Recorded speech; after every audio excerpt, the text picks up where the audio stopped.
कबूतर एक सेठ के यहाँ ड्राइवर की नौकरी करता था। उसकी एक बेटी थी मरियम। मरियम चिड़िया बचपन से ही देख नहीं पाती थी। जब मरियम 3 साल की थी तभी पीटर की पत्नी टोनी की मौत तूफान से हो गई थी। पक्षियों ने पीटर को दोबारा शादी करने को कहा, लेकिन उसने किसी की नहीं सुनी, क्योंकि उसे लगता था कि सौतेली माँ मरियम को वो प्यार नहीं दे पाएगी जो उसकी सगी माँ दे सकती थी। पीटर कबूतर अपनी बेटी मरियम को उसकी माँ और पिता दोनों का प्यार देने की पूरी कोशिश करता था। पता है तुम कैसी लग रही हो, परी के जैसी। बिल्कुल। लेकिन तुम्हें कैसे पता?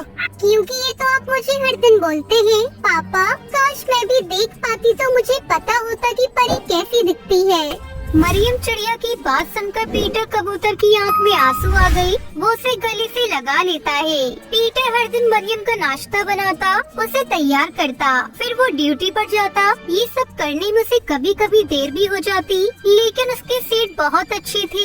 वो उसकी परेशानी समझते थे, इसलिए उसे कुछ नहीं बोलते थे। क्रिसमस के कुछ दिन पहले की बात है। सेठ जी कुछ दिनों के लिए विदेश गए हुए थे।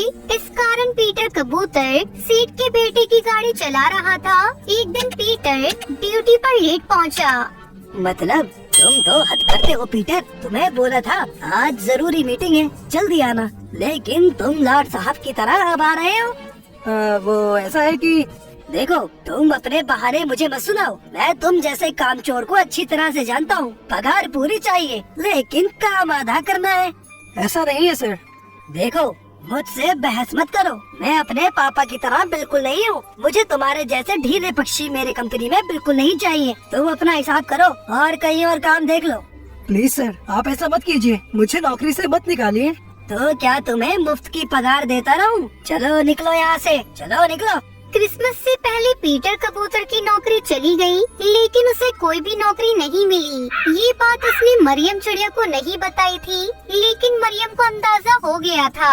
बहरहाल तो क्रिसमस आने वाला था और दूसरा जो घर का राशन कम हो रहा था। पीटर कबूतर की चिंता बढ़ती जा रही थी। यही सब सोचकर एक दिन पीटर कबूतर उदास सा घर में बैठा हुआ था। पापा, आज तारीख कितनी है? 23 दिसंबर है बेटा। अरे वाह, इसका मतलब 2 दिन बाद क्रिसमस है ना? हाँ बेटा, तुम्हें कुछ चाहिए क्या क्रिसमस पर? नहीं पापा, मुझे कुछ नहीं चाहिए। अरे ऐसे कैसे नहीं चाहिए? क्रिसमस साल में एक बार आता है बेटा। मैं तुम्हारे लिए एक नई स्वेटर ले आऊँगा। इस बार क्रिसमस पर वो अपनी प्यारी बेटी को कुछ नहीं दे पाएगा। ये सोचकर उसकी आंखों में आंसू आ जाते हैं। वो चुपके से फूट फूट कर रोने लगता है। तभी उसके पास मरियम चिड़िया आती है। पापा, आप रो रही हैं ना? नहीं तो। आप झूठ बोल रही हैं पापा। माना कि मुझे दिखता नहीं है, लेकिन आपके आंसू में देख सकती हूँ। क्या बात है पापा, आप क्यों रो रहे हैं? मुझे बताइए ना। अरे बेटा, बोला ना मैं रो नहीं रहा। वो लगता है मेरी आंखों में कुछ चला गया, इसलिए मेरी आंखों में आंसू आ गए। पीटर कबूतर ने मरियम चिड़िया की बात तो टाल दी, लेकिन वो भविष्य की सोचकर बहुत परेशान था। अगले दिन उसने फिर से नौकरी की तलाश शुरू की, लेकिन उस दिन भी उसके हाथ निराशा लगी।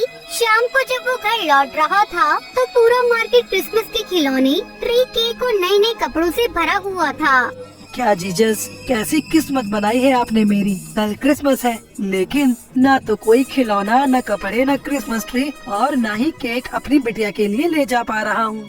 पीटर कबूतर यही सब सोचते हुए एक दुकान के आगे से गुजर रहा था। तभी उसे चोर चोर की आवाज मार्केट से आई। तभी एक पक्षी जिसके हाथ में बड़ा सा बैग था, वो उड़ता हुआ पीटर के पास आया और उसके पास ही वो बैग छोड़कर भाग गया। पीटर कबूतर जब तक कुछ समझता, पक्षियों की भीड़ उसके पास आई और उसे ही चोर समझकर पकड़ लिया। मारो, मारो जल्दी से पुलिस को फोन करो। पीटर कबूतर ने पक्षियों को लाख समझाया कि वो चोर नहीं है, लेकिन पक्षियों ने उसकी एक न सुनी और उसे खूब मारा पीटा, फिर उसे पुलिस के हवाले कर दिया। अबे कब से हो इस धंधे में और कौन कौन है तुम्हारे साथी? साहब, मैंने कहा ना मैं चोर नहीं हूँ, मुझे छोड़ दीजिए। मेरी बेटी घर में अकेली है, वो बेचारी देख भी नहीं सकती। प्लीज मुझे घर जाने दीजिए ना। झूठ बोलना बंद करो। चोरी करने से पहले अपनी बेटी का ख्याल नहीं आया क्या तुम्हें? रुपयों से भरा बैग लिए तुम्हें लोगों ने रंगे हाथ पकड़ा है और तुम कह रहे हो तुम चोर नहीं हो। साहब, कभी कभी आंखों देखा भी तो सच नहीं होता। तू मुझे ज्यादा ज्ञान मत दे। तुम जैसे शातिर चोरों का मुंह कैसे खुलवाना है यह मुझे अच्छे से पता है। इंस्पेक्टर साहब ने फिर से उसकी पिटाई शुरू कर दी। दूसरी ओर काफी रात होने पर जब पीटर घर नहीं आया तो मरियम चिड़िया काफी परेशान थी। आज काफी देर हो गई है, पापा अभी तक घर नहीं आए हैं। पता नहीं क्या बात हो गई। ओह जीसस, सब ठीक रखिएगा, मुझे पापा की चिंता हो रही है। मरियम चिड़िया रात भर आंखें बंद कर जीसस से प्रेयर करती रही, लेकिन रात से सुबह हो गई, पीटर घर नहीं आया। अब तो मरियम चिड़िया का रोते रोते बुरा हाल हो गया। उसे कुछ समझ नहीं आ रहा था कि वो क्या करे। जीसस आप भी गरीबों की नहीं सुनते। चर्च के फादर कहते हैं कि सच्चे मन से की गई प्रार्थना का आप उत्तर देते हैं। मैंने तो पूरे मन से आपसे प्रेयर की, लेकिन आपने कोई जवाब नहीं दिया। अगर आपको लगता है कि आपके बिना मैं अपने पापा को नहीं ढूंढ सकती, तो ये आप गलत सोचते हैं। आखिरकार मरियम चिड़िया ने खुद ही अपने पापा को ढूंढने का फैसला किया और घर से निकल गई। अपने पापा के बिना कभी इस तरह घर से बाहर नहीं गई थी। उसे जंगल की भीड़ भाड़ का अंदाजा नहीं था। वो किसी तरह गिरते संभलते अपने पापा का नाम पुकारते आगे बढ़ रही थी। दूसरी ओर पीटर भी मार खाते खाते बेहोश हो गया था। लगता है कुछ ज्यादा ही शातिर है, बिल्कुल मुंह नहीं खोल रहा है। कोई बात नहीं, इससे तो मैं बाद में निपटूंगा। इंस्पेक्टर साहब थाने से अपने घर जाने के लिए निकल गए। थोड़ी दूर उन्हें मरियम चिड़िया सड़क के किनारे बैठी हुई दिखाई दी। वो रोए जा रही थी। इंस्पेक्टर की बेटी भी मरियम की उम्र की ही थी, इसलिए उसे देखकर उन्हें दया आ गई। तुम कौन हो बेटी? इस तरह रो क्यों रही हो? तुम मुझे बताओ, मैं तुम्हारी मदद करूँगा। आपको जीसस ने भेजा है क्या अंकल? जीसस? हाँ, उन्होंने ही भेजा है। अब बताओ तुम क्यों रो रही हो? मेरा नाम मरियम है। मैं अपने पापा को खोज रही हूँ। वो रात से घर नहीं लौटे हैं। क्या नाम है तुम्हारे पापा का? कैसे दिखते हैं वो? मुझे बताओ, मैं उन्हें ढूंढूंगा। बेटा, क्या नाम है उनका? वो कैसे दिखते हैं? वो मुझे पता नहीं, मैंने आज तक उन्हें नहीं देखा। अरे ऐसा कैसे हो सकता है? अच्छी भली तुम दिख रही हो और कहती हो कि तुमने अपने पापा को नहीं देखा। कभी कभी आपका देखा भी सच नहीं होता है अंकल। मैं जन्म से ही नहीं देख सकती। इंस्पेक्टर ने मरियम चिड़िया की ये बात सुनी। कभी कभी आपका देखा भी सच नहीं होता है। उसे थाने में बंद चोर की याद आ गई। उसने भी बिल्कुल यही बात कही थी। उसे ये भी याद आया कि उसने कहा था कि उसकी बेटी जो देख नहीं सकती है वो उसका इंतजार कर रही होगी। ये सब सोचकर इंस्पेक्टर को बहुत दुख हुआ। वो मरियम चिड़िया को थाने ले आया। इंस्पेक्टर पीटर कबूतर को हवालात से बाहर निकालता है। साहब, आप फिर से मुझे मारेंगे। मुझे मत मारिए ना, मैंने सच में चोरी नहीं की है। प्लीज मुझे घर जाने दीजिए। अरे मैं तुझे नहीं मारूंगा, मैं तो तेरे लिए क्रिसमस गिफ्ट लेकर आया हूँ। Christmas gift. इसके बाद इंस्पेक्टर ने मरियम को आवाज लगाई। पुलिस थाने में मरियम को देखकर पीटर कबूतर को अपनी आंखों पर भरोसा नहीं हुआ। उसने दौड़कर उसे गले लगा लिया। अरे मेरी परी यहाँ कैसे आ गई?